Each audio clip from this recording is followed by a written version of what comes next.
حج کے امیر، کمرے کے امیر ہمارے ساتھ تھے. ان کا بھی بارہا وہی پر بھی ارشاد فرمایا تھا کہ تم نے کبھی ہمارے یہاں آنا ہے. اللہ پاک نے آج توفیق نصیب فرمائی ہے. اللہ جل جلالہ ہم سب کو باہمی ایمانی محبت میں،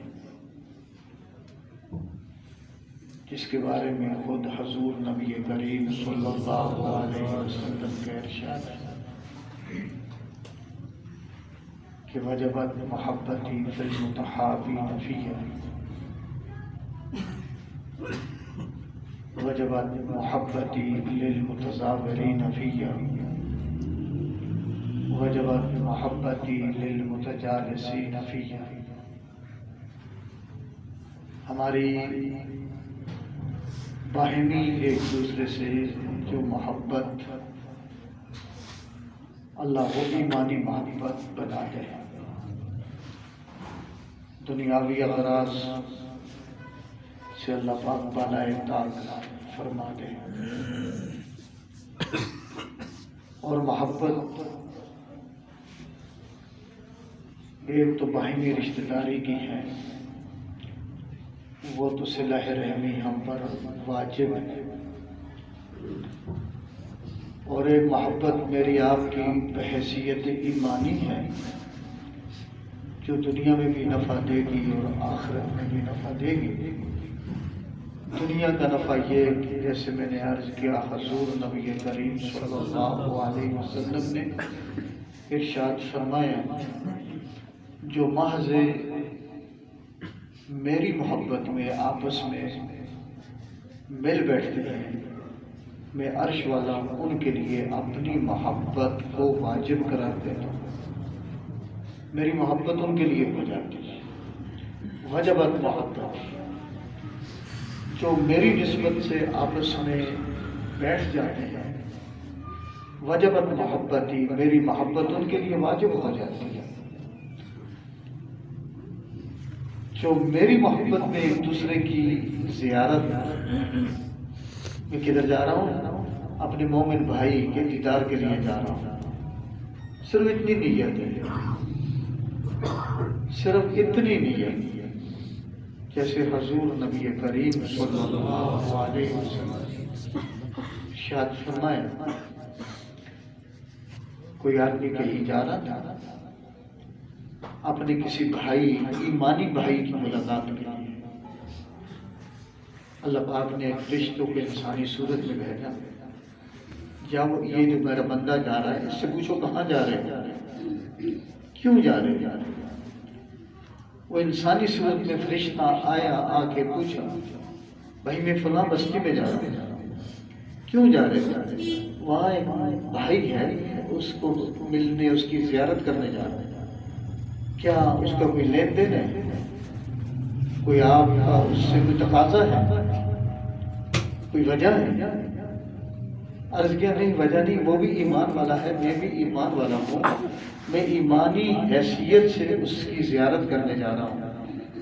اللہ پاک نے اس فرشتے سے یہ کہا رکھا تھا جب یہ جواب دے گا یہ تو اس کو کہنا کہ میں انسان نہیں، میں فرشتہ ہوں، مجھے رب نے بھیجا ہے.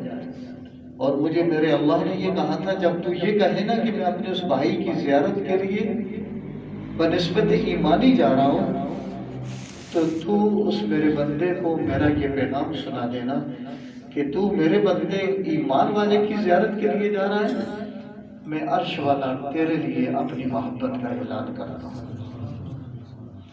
اللہ ہمیں باہمی محبت نصیب فرمائے، اور آپ کے اس ماحول میں بھی اللہ تبارک و تعالی ہمیں باہمی نسبتیں اپنی، صرف اپنی ذات کے حوالے سے نصیب فرمائے. اور ظاہر ہے کہ یہ ایمانی نسبت، ایمانی تعلق، ایمانی محبت ہم نے بھائیوں علماء سے سیکھا، اہل اللہ سے سیکھا، اولیاء اللہ سے سیکھا. دین کی تعلیم یقیناً اس دنیا میں سکھانے والے حضور نبی کریم صلی اللہ علیہ وسلم، اور پھر فرمایا العلماء ورثۃ الانبیاء، میری امت کے علماء قیامت تک، نبی تو کوئی نہیں آنا، میرے نبی کے بعد قیامت تک کسی نبی نے نہیں آنا، میں انا آخر الانبیاء وانتم آخر الامم، میں آخری نبی ہوں اور تم آخری امت ہو، میرے بعد نبی کوئی نہیں، تمہارے بعد امت کوئی نہیں۔ یوں حضور نبی کریم صلی اللہ علیہ وسلم نے فرما دیا، جب میرے نبی علیہ السلام آج سے 1450 سال پہلے دنیا سے چلے گئے، اب اللہ کی پہچان کون کروائے گا؟ مجھے اللہ کا دین کون سکھلائے گا؟ مجھے اللہ کے ساتھ کون ملائے گا؟ مجھے اللہ کا تعلق کون دلوائے گا؟ مجھے اپنے نبی علیہ السلام کے قریب کون کرے گا؟ مجھے ان مساجد کا راستہ کون دکھلائے گا؟ یہ نہیں ہے کہ اللہ تبارک و تعالی نے پھر اس امت کو یوں بھی چھوڑ دیا، جب میرا نبی چلا گیا، سو چلا گیا، دنیا سے چلے گئے، اب تم یوں ہی رہو، ایسا بھی نہیں۔ میرے نبی اعلان فرما کے گئے، میری امت والوں، قیامت تک اللہ نے اس دین کو زندہ رکھنا ہے، قرآن کو زندہ رکھنا ہے، شریعت کو زندہ رکھنا ہے، ان ایمانی نسبتوں کو زندہ رکھنا ہے، اور یہ دین، شریعت، ایمانی نسبتیں، سب کچھ اب جو تمہیں دے گا، سکھائے گا، دلوائے گا، وہ میری امت کے وہ علماء ہوں گے جن کے لیے میں اعلان کرتا ہوں وہ صرف میرے وارث نہیں، مجھ سے پہلے 1,24,000 کم و بیش جتنے نبی آئے، میری امت کے علماء ان سارے نبیوں کے وارث ہیں۔ جس طریقے سے میرے نبی علیہ السلام کی آمد کے بعد سارے نبیوں کی شریعت کو رب نے محمد مصطفیٰ کی شریعت میں سمو دیا، اب نہ دین عیسوی چلے، نہ دین موسوی چلے، نہ دین داؤدی چلے، نہ دین سلیمانی چلے، اب اگر دین چلے گا تو الیوم اکملت لکم دینکم واتممت علیکم نعمتی ورضیت لکم الاسلام دینا۔ اللہ تبارک و تعالیٰ کا یہ ارشاد ہوا۔ تو جس طریقے سے حضور نبی کریم صلی اللہ علیہ وسلم کے بعد سارے کے سارے آپ سے پہلے آنے والے انبیاء کی شریعتیں میرے محمد مصطفیٰ کی شریعت کے تابع ہیں، اب اسی شریعت کو میرے رب نے قیامت تک رکھنا ہے، تو اسی شریعت کی دعوت بھی، تبلیغ بھی، رہنمائی بھی، امت کو، انسانیت کو لے کے چلنا بھی میرے حبیب نے وہ ذمہ داری اپنے امت کے علماء پہ رکھی ہے۔ اللہ ان علماء کا جوڑ نصیب فرمائے، اللہ ان علماء کا تعلق نصیب فرمائے۔ میرے بھائیوں، بہت بڑی بات ہے، بہت بڑی بات ہے، میرا تیرا تعلق امت کے علماء کے ساتھ، آل اللہ کے ساتھ، علماء حق کے ساتھ اللہ ہمیں نصیب فرمائے، آمین۔ بہت بڑی بات ہے، یقیناً اب میں اس پہ نہیں جانا چاہتا، میں نے جو آیت کریمہ پڑھی میں مختصر مضمون ایک پیغام کی صورت ہے۔ اس وقت ہماری صورتحال مجموعی طور پہ کیا ہے؟ ابھی اس مجمع میں کوئی شخص یہ بھی بتلا سکتا ہے مجھے کوئی پریشانی نہیں، مجھے کوئی تکلیف نہیں، اس وقت میں ماحول سے متاثر نہیں۔ ہر شخص اس وقت پریشانیوں کے گرداب میں پھنسا ہوا ہے، ہر قسم کی تکلیف، اجتماعی، انفرادی، سیاسی، مذہبی، گھریلو، بیرونی، وہ کون سی تکلیف ہے جو آج ہم پہ نہیں؟ اور پھر جو ماحول کی صورتحال ہے، بارشیں بند ہیں، بارشیں بند ہیں، کتنے عرصے سے نہیں ہو رہی، اور ہر تکلیف میں ہمارے لیے حکم کیا ہے؟ ہم اسباب کی طرف رجوع کریں یا خالق کے اسباب کی طرف رجوع کریں؟ ہم اسباب کو اپنانے کی کوشش کریں یا خالق کے اسباب کو بنوانے کی کوشش کریں؟ مومن کے لیے کیا ہے؟ مومن کے لیے حکم کیا ہے؟ ایمان والے نے کیا کرنا ہے؟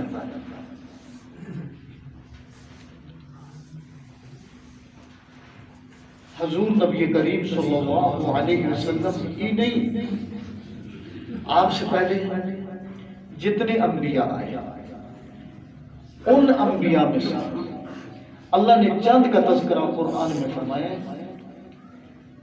اور یہ ہماری دنیاوی زندگی یہ صفات متضادہ کا مجموعہ ہے۔ یہاں پہ صحت بھی ہے، بیماری بھی ہے، جوانی بھی ہے، بڑھاپا بھی ہے، غم بھی ہے، خوشی بھی ہے، فراوانی بھی ہے، تنگی بھی ہے۔ دنیا نام بھی صفات متضادہ کا مجموعہ ہے۔ ہم نے ہر کسی نہ کسی حالت میں مبتلا رہنا ہے، اور حضور نبی کریم صلی اللہ علیہ وسلم کا وہ ارشاد جو میرے آپ کی ایک ایمانی زندگی کے ساتھ متعلق ہے، فرمایا مومن کی ہر لمحے کی زندگی خیر والی زندگی۔ اب میں نے عرض کیا کہ زندگی میں تو صفات متضادہ ہیں، میں کبھی بیمار، کبھی صحت، کبھی غم، کبھی پریشانی، کبھی تنگی، کبھی فراوانی۔ کیا میری غمی میں بھی میرے لیے خیر ہے؟ میری بیماری میں بھی میرے لیے خیر ہے؟ میری پریشانی میں بھی میرے لیے خیر ہے؟ میری تنگی میں بھی میرے لیے خیر ہے؟ یقیناً جو ارشاد میرے نبی کا ہے، چاہے میری حالت وہ تنگی کی ہے، پریشانی کی ہے، تکلیف کی ہے، غم کی ہے، خوشی کی ہے، ہر حال میں میرے نبی نے فرمایا مومن خیر کے ساتھ ہے۔ انشاءاللہ ہم خیر کے ساتھ ہیں، انشاءاللہ ہم خیر کے ساتھ ہیں۔ لیکن نبی کریم صلی اللہ علیہ وسلم نے ان دونوں حالتوں میں، چاہے بظاہر پریشانی ہو، بیماری ہو، تنگی ہو یا خوشی ہو، فراوانی ہو، صحت ہو، دونوں حالتوں میں میرے حبیب نے فرمایا تیرے لیے خیر ہے۔ فرمایا مومن کا کوئی لمحہ خیر سے خالی نہیں۔ میرے ایمان والے بھائی بڑے خوش قسمت ہو، ابھی بیٹھے اس جگہ سانس چلتا، میرے نبی نے فرمایا میرا یہ چلتا ہوا سانس اگر میں بحالت ایمان ہوں، میں قسم کھاتا ہوں میرے لیے خیر ہی خیر ہے، قطعاً خیر ہے۔ میں تکلیف میں گرا رہا ہوں، میں ہائے ہائے کر رہا ہوں، میں بیماری میں مبتلا ہوں، میں پریشانی میں ہوں، لیکن میری زبان پہ ہائے گلہ شکوہ نہ، صبر ہے۔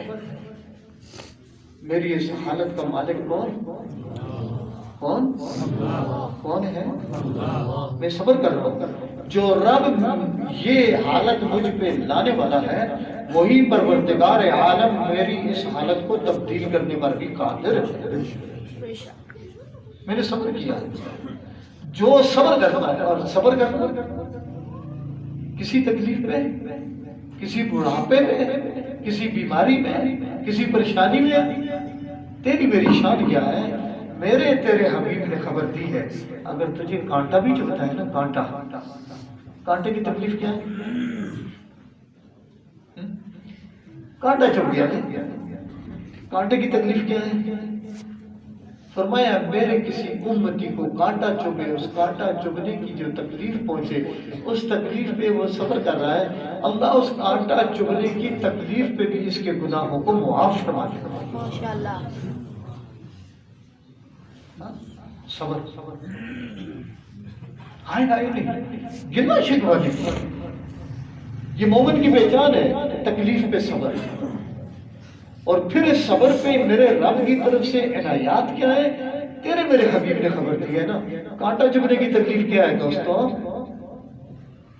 نہ میرے حبیب نے تو یوں بھی فرمایا، جس کا مفہوم یہ ہے اگر میں نے کوئی چیز اس جیب میں رکھی، نکالنے کے لیے میں نے اس جیب میں ہاتھ ڈال دیا، اس میں تو نہیں رکھی، اس میں تو نہیں، ایک دم جھٹکا لگا، وہ کہیں گر گئی.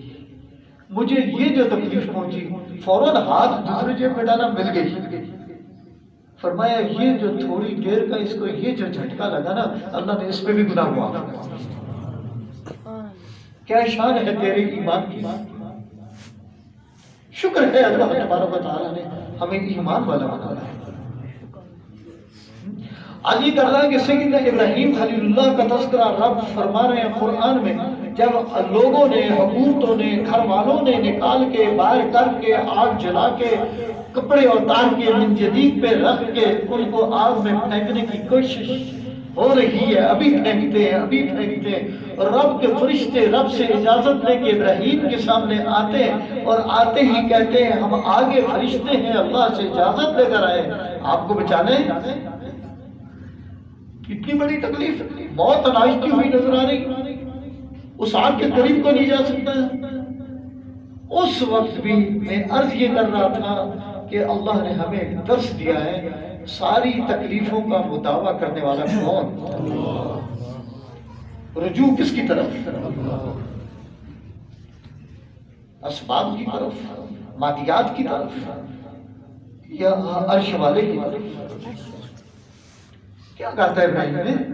حسبی اللہ، حسبی اللہ، میرے لیے میرا رب کافی ہے، تم ہٹ جاؤ. وہ اعلم حالی، وہ میری اس حالت کو خوب دیکھ رہا ہے اور جان رہا ہے. میں مخلوق سے کچھ نہیں لیتا، میرا رب مجھے دیکھ رہا ہے، وہ میرے حال سے واقف ہے. ہماری بارشیں بند ہو گئی. میں نے اخبار میں خبر پڑھی، وہ سرخی لکھی تھی، UEA والوں نے مصنوعی بارش برسا دی، ہمارا تو ایک پیسہ بھی نہیں لگا. مصنوعی بارش مخلوق سے، اور وہ بھی UEA والوں نے. میرا یقین رب کی ذات پہ کہاں چلا گیا؟ مجھے یہ باور کرایا جا رہا ہے تیری بارشیں بند ہو گئی، ہمارے پاس اسباب ہیں، ہم تجھ پہ بارشیں برسا دیں گے. رب کعبہ کی قسم کھا کے کہتا ہوں ساری کائنات لگ جائے، ہمیں یہ پانی دینے کے لیے میرا رب نہ چاہے، ہمیں کوئی پانی کا قطرہ بھی نہیں پلا سکتا. ان اصبح ماؤکم غورا فمن یأتیکم بماء معین، اگر میں یہ پانی زمین کی تہوں میں لے جاؤں تمہیں کون ہے میٹھا پانی پلانے والا؟ هو الذی ينزل الغیث من بعد ما قنطوا وینشر رحمته وهو الولی الحمید. جب تم بارشوں سے مایوس ہو جاتے ہو، بالکل آسمان زمین بند ہو گئے، تو میرا رب کہتا ہے جب تم مایوس ہوتے ہو تمہیں بارش دینے والا، پانی دینے والا سوائے اللہ کے کوئی اور نہیں ہوتا. ہمیں کیا سبق دیا جا رہا ہے کہ تمہیں ہم مصنوعی بادل دے دیں گے، مصنوعی بارش تم پہ برسا دیں گے؟ ہاں شوق اللہ میرا حبیب ہے، اس کے ہاں دوستوں دیر نہیں، میرے آپ سے دیر ہو رہی ہے. جب میرے حبیب یوں ہی جمعے کا دن آدمی اٹھتا ہے، اللہ کے رسول فصل تباہ ہو گئے، حلق خشک ہو گئے، گرد و غبار اٹھ گیا، اتنے عرصے سے بارش نہیں ہو رہی. یوں میرے حبیب ممبر پہ کھڑا ہو کے ایک آدمی درخواست پیش کرتا ہے، اللہ کے رسول یوں ہو گیا. میرے نبی علیہ السلام، میرے نبی کو بھی پتا تھا بارش کے بعد ہے جی، اللہ جل جلالہ بھی خوب جانتا ہے بارش کے بعد ہے، لیکن ادھر کوئی طلب تو پیدا ہو جائے. ادھر طلب اور طلب کو ہمیں مصنوعی بارشوں کی طرف منتقل کیا جا رہا ہے. اور میں بھی عرض کروں، میں نے یہ تو سنا ساتھیوں سے بارشیں نہیں ہو رہی ہیں، بیماریاں عام ہو گئی تھیں. یہ کھانسیاں زیادہ ہو گئی تھی، یہ مجھے کسی نے نہیں کہا، ابھی تک نہیں کہا، بارشوں کے لیے دعا کرو۔ ہماری حیثیت کیا ہے کہ ہم جو دعا کریں گے تو ہوگی؟ اللہ ہم سے ناراض ہے، ناراض ہے، کون ناراض ہے؟ وہ سیدنا سید الکائنات سید الاولین والآخرین محمد ابن عبداللہ محمد رسول اللہ میرے نبی علیہ السلام کہنے والے نے کہا اس کی تڑپ، اس کی طلب، اس کی چاہت، پتہ چلا کہ وہ پوری جماعت کی رہنمائی وہ وکالت کرتے ہوئے کھڑا ہو گیا، درخواست دے دی۔ میرے حبیب نے بھی کہا اللہم اسقنا غیثا مغیثا ہنیئا مریئا غدقا مجللا سخا طبقا دائما۔ جمعے کے خطبے کے دوران میرے نبی علیہ السلام کے یہ کلمات نکلے۔ بخاری شریف میں یہ واقعہ آتا ہے، نبی علیہ السلام اسی خطبہ ختم ہوا، مصلی پہ کھڑے ہوئے، نماز شروع فرمائی۔ نماز کے اختتام پہ صحابہ فرماتے ہیں ہم نے دیکھا کہ نبی علیہ السلام جب سجدے سے اٹھے، ادھر جو دوران جماعت فرماتے ہیں آسمان یوں صاف تھا جیسے شیشہ صاف ہو، کوئی کسی طرف بادل نہیں تھا۔ نماز کے پڑھتے پڑھتے پڑھتے نبی علیہ السلام فارغ ہوئے۔ صحابہ فرماتے ہیں ہم نے نبی علیہ السلام کو نماز کے فراغت کے بعد دیکھا، آپ کی پیشانی مبارک پر مسجد نبوی کا کیچڑ لگا ہوا، بارش اتنی برسی، چھت کچا تھا، چھت تپنے لگا، نیچے کیچڑ بنا، میرے نبی کی پیشانی مبارک میں لگا۔ اتنی جلدی قبول ہو گئی؟ میں نے کہا دیر اس کی طرف سے نہیں ہے، ہماری طرف سے، اس کی طرف سے نہیں۔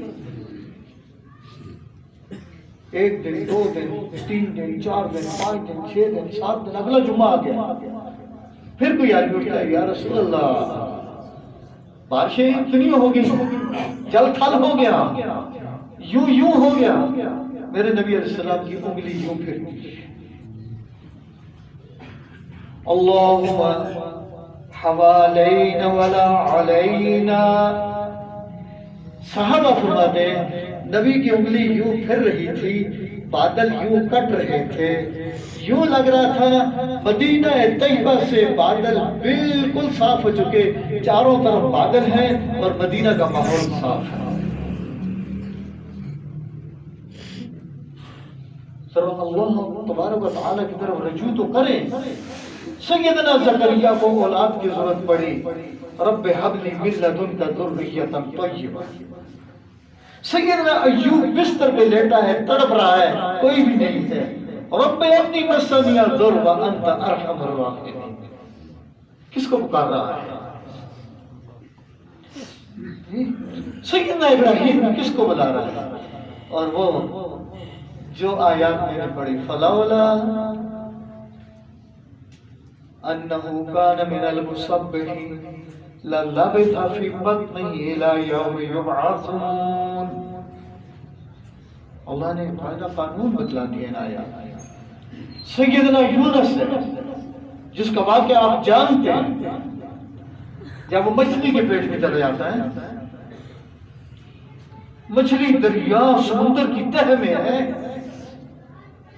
سمندروں کا اندھیرا ہے، پانیوں کا اندھیرا ہے، مچھلی کے پیٹ کا اندھیرا ہے، وہاں اس یونس کو مچھلی کے پیٹ میں سلامت رکھنے والا کون؟ اس مچھلی کے پیٹ میں یونس کو زندہ رکھنے والا کون؟ ہے کوئی کائنات کا آج کا انسان ایسا منظر پیش کر کے دکھلا کے تیرے میرے قرآن کی خبر ہے اس وقت حدیث شریف میں آتا ہے وہ جو اللہ پاک نے بھی فرمایا وَظَنُّونِ إِذْ ذَهَبَ مُغَاضِبًا فَظَنَّ أَن لَّن يَقْدِرَ عَلَيْهِ۔ مچھلی والا کچھ ناراض ہو کے چلا گیا، اس نے سوچا مجھ سے کوئی بھی پوچھ کچھ نہیں کرے گا، وہ مچھلی کے پیٹ میں چلا گیا، اب اندھیروں میں چلا گیا۔ فَنَادَى فِي الظُّلُمَاتِ، ان اندھیروں میں نہ کوئی وائرلیس ہے، نہ کوئی موبائل ہے، نہ کوئی اور راستہ ہے، نہ کوئی اور، نہ کوئی سننے والا ہے، نہ کسی تک بات پہنچنے والی ہے، اور پانی کی تہوں میں، مچھلی کے پیٹ میں، اور اندھیروں میں آواز سننے والا کون؟ اللہ۔ پکار سننے والا کون؟ اللہ۔ فنادى في الظلمات اللہ الہ الا انت سبحانک۔ کوئی نہیں ہے دوستو، کوئی نہیں ہے دوستو میری تکلیفوں کا مداوع کرنے والا، میرے حالات کو بہتر کرنے والا، میرے ملک کی صورتحال، میری معیشت کو خیر پہ لانے والا۔ رب کعبہ کی قسم، ابھی آپ کا ماحول بن رہا ہے، یوں آئیں گے، یوں آئیں گے، ہم یوں کریں گے، کوئی نہیں ہے سوائے اللہ کی ذات کا۔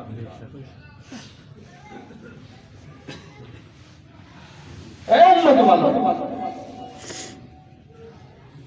وہ یونس مچھلی کے پیٹ میں، لا الہ الا انت سبحانک، وہ عرش پہ فرشتے جو عرش کو ارد گرد گھیرے ہوئے رب سے عرض کرنے لگے، ربا ہمیں تو کوئی آواز آ رہی ہے، بڑی کمزور سی آواز ہے، کوئی نحیف سا ضعیف سا آدمی بلا رہا ہے۔ فرشتوں نے سنی، عرش والے فرشتوں نے سنی، اور وہ لگے، ربا یہ آواز بڑی کمزور ہے اور تجھے کوئی بلا رہا ہے۔ اللہ فرماوے سن رہے ہو؟ ہاں سن رہے۔ فرمایا یہ میرا بندہ یونس ہے۔ ربا یہ آواز ہم پہلے سنتے رہے لیکن آج بہت کمزور ہے، ضعیف ہے، اللہ اس کی تکلیف کو دور فرما دے۔ علماء نے لکھا آج اللہ کے بنو گے، تکلیف میں رب کو بلاؤ گے، عرش والے فرشتے رب کے سامنے تمہاری سفارش کریں گے، عرش والے فرشتے۔ اللہ پاک نے بھی فرمایا